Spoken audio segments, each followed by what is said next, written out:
Hello everyone, and welcome to this week's disability information video.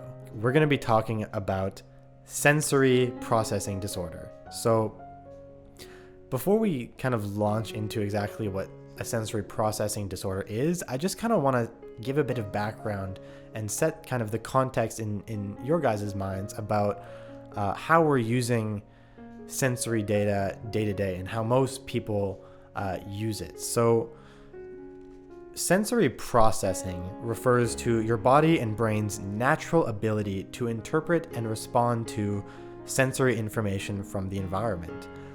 So we often take our ability to take in sense data and interpret it and respond to it, I think, for granted. So for most people, it's a very natural and intuitive process because our brain really is programmed to understand sense data because that's the primary way that we interact with the world. So in everyday life, when someone brushes up against you, for a lot of people, you wouldn't really give it a second thought because they just brush up against you, it was an accident, you move on with your day. And that's something that I think a lot of people take for granted because it's not, that response isn't the case for everyone. And some people have different responses to sense data, which is what we're going to be talking about today, as you can tell, because we're talking about sensory processing disorder. So with that in mind, and the fact that, for a lot of people, this way that we react and take in sense data is a very natural and intuitive thing. And it's what psychologists, or clinical psychologists more specifically, would call adaptive. So this is a really important concept in psychology. Adaptive. So what does it mean? Adaptive essentially means that a certain behavior or skill or whatever is useful for day-to-day functioning. It's helpful in everyday life for doing the tasks that everyday people do. So the opposite of an adaptive thing would be a maladaptive function. So a maladaptive function would be anything that disrupts normal functioning in everyday life. So things that make living more difficult. And so this distinction between adaptive and maladaptive is really important in psychology because it's sort of the basis for deciding when someone has a problem in their life or deciding when, there's an actual dysfunction. Because if a certain behavior is maladaptive, that means it's causing issues in day-to-day living. So with that in mind, we can now talk a bit about sensory processing disorder. So we've talked about how most people take sense data and interpret it pretty intuitively and naturally and come up with pretty normal and appropriate responses to the situation. But when someone has a sensory processing disorder, this means that they do not have the same normal intuitive experience of sensation that most people have. When someone has this disorder, their sensory processing has become maladaptive, meaning that it interferes with their normal everyday functioning. So for most people, taking in sensory information is adaptive because we respond to it appropriately. But for people with sensory processing disorders, when they take in sensory information, they end up responding to it in ways that are maladaptive and not appropriate to the situation, which is why it is considered a disorder. So sensory processing dysfunction or sensory processing disorder includes a diverse set of symptoms that affect how individuals use sensory information from the environment for things like emotion regulation, motor performance, social interaction, and daily functioning at home, at school, and in the community. So, we're using sensory processing for everything, and dysfunction in sensory processing can have a wide variety of effects because sensory processing is something that we're constantly using. So now that I've kind of explained a bit of background of what it actually means to have a sensory processing disorder, namely that it's a maladaptive use of your senses, I'm going to go a bit more in depth into the ways people can have sensory processing disorder. So there's two kind of main subcategories for sensory processing disorder. The first one is sensory over-responsiveness.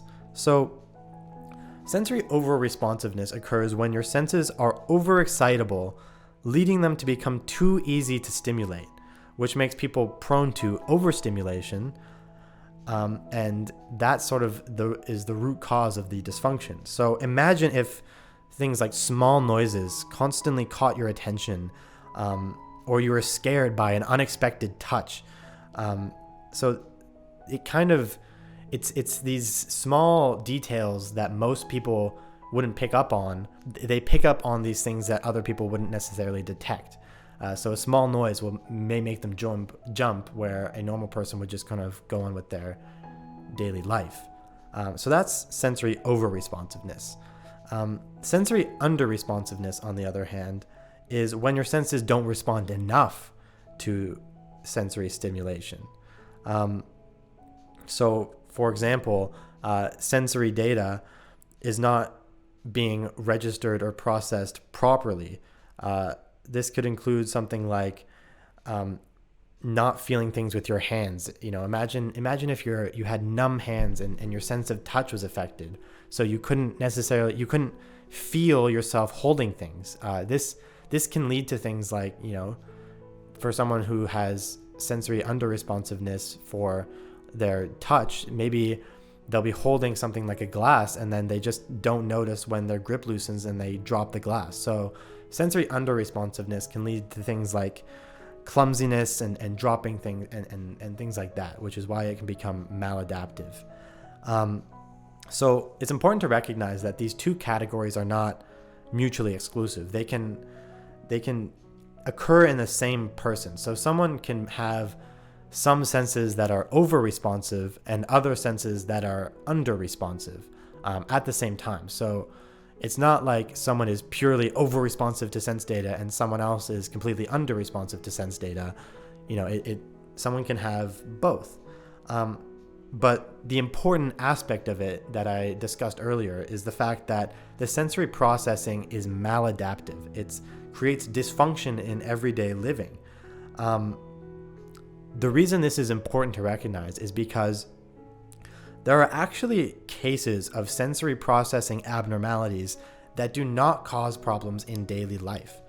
For example, it has been found that some people with autism have an increased capacity to perceive sensory information in a way that enhances their daily life, allowing them to perceive more detailed information than the average person. So for example, someone with autism might have a ability to perceive more sounds, but this doesn't create dysfunction. It actually enriches their life by doing things like allowing them to experience music at a deeper level. And so, or another example could be something like a pilot who has greatly increased vision, but this is adaptive because when you're a pilot and you have increased vision, you have, you're more able to navigate your plane, especially in wartime when you're a fighter pilot and you're engaging in things like dogfights. So, something like increased visual perception can actually be very useful to some people. So that's why it's important to realize that sensory processing disorders aren't caused by simple just differences in the processing of information. It's caused by differences in the processing of information that lead to maladaptive responses in everyday life. So the key here is that this disorder is essentially defined by dysfunction in everyday life. It's not about differences in sensory capabilities. It's about differences in daily living and functionality. So now that we've kind of covered that and discussed what sensory processing disorder is, I think we're now ready to move into the next portion of our video, which will be an interview with someone with sensory processing disorder. I'll see you there in a couple moments.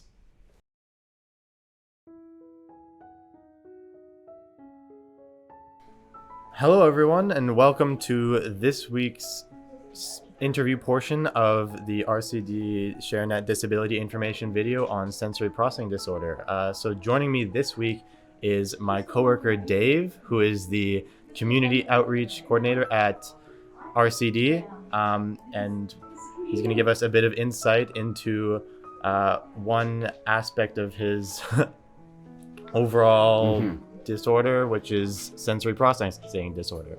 So I have a illness called post-traumatic hyperirritability syndrome. So it encompasses most of the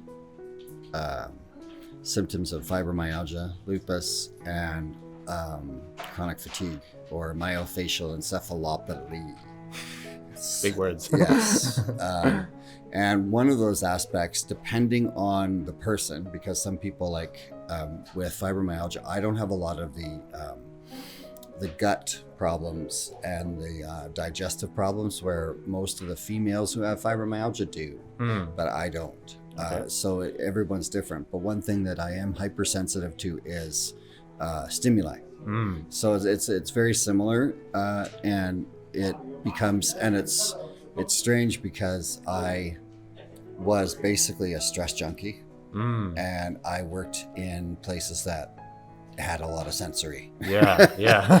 Nightclubs, so you had loud music, you had smoke, you had lights, right? And then I worked in a jail, and I remember one job at one point, I had a metal solenoid door across from me that I had to press a button under my desk, and it was the same decibel as a gun firing, and I must have pressed that button about, I'd say at least 100 times a day.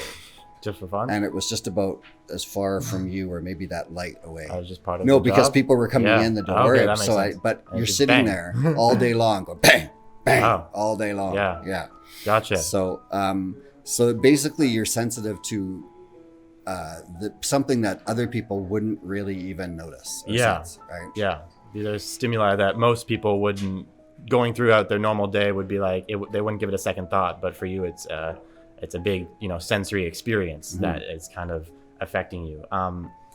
So yeah, thanks for sharing a bit about kind of your background with it. But what I wanted to ask you first is, what are two aspects of your life that sensory processing disorder affects that other people might not know or think about? Well, I've got a sort of pre-interview certain sections of my life. If I'm going somewhere where I know there's going to be those sort of things. So when I was first experiencing it, it would be like, where am I going? Is there smoking? Is it loud noises? Is it a nightclub, a pub, whatever, that sort of things, right? So those are sort of, and there is some things that you can do by yourself. Like I bought a whole bunch of silicone earplugs, and that can sort of help you a little bit because it can at least dull some of the sound if you're in there for a long time. So that was a good trick. Smells. I do a lot of research interviews for different things over the years, and I've always had to ask people to not wear any perfume, cologne, that sort of thing. So it's just more of, once you get sort of used to it, you're okay, but it still sometimes catches you off guard sometimes. If you can't plan for everything. For sure, yeah. I mean, sensory stimuli is literally everywhere in the world. That's the definition of the world to us. But and it used to be really, it's quite hard with the noise because I will react really, I can't control it. Like there's a lot, I'm literally, and I don't even think of it, right? It's just like, whoa. Immediate. It's just so pronounced So, okay, so it's very much about kind of that, having these sensory experiences that for most people, they're kind of not really aware of it, but for you, it's very pronounced and extreme. And it's something that most people can sort of buffer, right? Like the most healthy people, if it's loud, I'll move, I can take it. Yeah. But it could take you a day or two to recover. Okay, And a lot of times you develop little triggers, like with me with sound, or mostly with sound or light, I would clench my teeth. So not something that it helps, but it's not something that you want to keep doing, because then you cause another problem. Most people with my illness actually shorten their teeth because they clench so much. Yeah, they're grinding it down. Yeah. Wow. But that's usually how, you find these little things that you would do to sort of counteract that other thing. Yeah. But that thing you're doing is probably not good. Yeah. If you do it for a long period of time. For sure, yeah. So it's like a coping mechanism, but over the long term, it might not be. very it's okay healthy. for, Yeah. every once in a while, but so, I wouldn't go and say I want a job in a place like this, because I would have to figure out, Yeah, for sure. So that kind of leads me to kind of my next question for you, which is, what have been two of the most important things for you in managing some of the barriers associated with sensory processing issues? Well, there's a sort of four P's that I live by with most people with chronic illness. So you got to plan, you got to prioritize, you got to pace yourself, and you got to pause. So those, I'd say, would be the big things. So a lot of it is that planning, knowing where you're going, asking those questions, getting those little tricks of where it is you place yourself in the room. Maybe it's just what time you go. So it's just, you will never be spontaneous ever again. I used to say the last time I was spontaneous, I had to plan it. I feel that way sometimes. Because basically you will never you do not have the luxury of being spontaneous. Yeah. You have to ask those little questions that most people just, whatever. Oh, it's kind of loud in here. Oh, well, it's a big thing. Loud. Yeah. Yeah. So it sounds like it's really about kind of knowing yourself and your limitations potentially, and just planning for the kind of situations that you're willing to expose yourself to. And usually what people will do is they will ignore it until your body makes you not be able to ignore it. Yeah. So it's usually one of those things where you'll push and push and push. Oh, I think I've got to do this now. Like I have a niece who has celiac disease. So she was, but she was living fine with it. She was going to university, but she was doing some things that she shouldn't be doing, drinking and partying and whatnot else. Yeah. And she had a couple incidents that, and finally she had to go, hey, I got to start managing this. Yeah. Right. I'm young, I can put up with it, but as it goes on, it gets harder and harder. Yeah. That makes and sense. That's the other thing too, is the time. You can sort of put some of this stuff, you can ignore it because you're young and strong, but as you start to get more sort of issues, baggage, illnesses, operations, all the rest of it becomes harder. Your body goes, okay, I'm dealing with cancer now. You're going to have to deal with this sort of thing, right? Gotcha. Yeah. No, that makes a lot of sense. I think those are really great insights to share about it. And now sort of moving on into kind of the second phase of our interview, we're kind of aimed at spreading a bit of positivity around this sort of topic, I think. So what I wanted to ask you next is, what sort of things really make your day? When I don't have to think of all that planning. Yeah, that's the thing. It's just like you get tired having to think so intricately. So if, anytime, like with my wife, if my wife decides, it hasn't to do with my sensory, but when someone can take that planning away, because you just don't know how much thinking you have to do for the smallest of things. Yeah. That it builds up. And it becomes very tiresome. Yeah, it's just this huge mental kind of thing that you have to worry about. So if I can just go into something and I don't have to, oh, that's taken care of, that's taken care of. Yeah, just no stress. You can just live your experience. Yeah, okay, that makes So if those things are sort of taken off the table or they're done for me, that's my best day. That makes a lot of sense. It's a lot of mental effort. Everything. For sure. Yeah. And it comes down to just the smallest of things, even what you're wearing. With my illness, I can be oversensitive to tight clothing. One friend used to say even wind hurts. Yeah. And so it's like, and my wife would go, oh, why don't you try this on? It's too tight. Well, it's all right. No, it is too tight. If you want me jumping around and fidgeting all night, then fine, I'll wear this, but I'm not going to do that. It makes a big difference. Right? Yeah. And so you have to find that level where it's like, I say now, I said, if the best pair of pants is purple and corduroy and flared, that's what I'm walking out with out of the store. Fair enough. Because I'm not going to put myself in pain for strangers. Absolutely. Because people, like, well, what do people think? I don't care what people think. I just want to be comfortable, right? Yeah. Absolutely, yeah. And it isn't a huge, but it, like I was telling you off camera that I did deal with a lady one time who was extremely sensitive to smell, and she was having a terrible time in her hotel or getting placed in certain housing because the places kept on having cats. And the workers were cleaning it, they're washing, they're doing everything, but she could still sense it. And it was a real difficulty because they thought she was just being difficult, and it's like, no, I can still smell it. Yeah, no, it's just And so like it's a level beyond most people can sort of comprehend. yeah, because most people just aren't aware of it, but for the person with the disorder, it feels very pronounced and very extreme. So the last question I had for you today is, what words of empowerment or encouragement would you give to people with sensory processing disorder? Well, I think there is some positives to being able to plan and prioritize and those sort of things. I don't think of them as negative sometimes as well too, because It's sometimes helpful. they do help. Yeah. And they also give you tools for other things, right?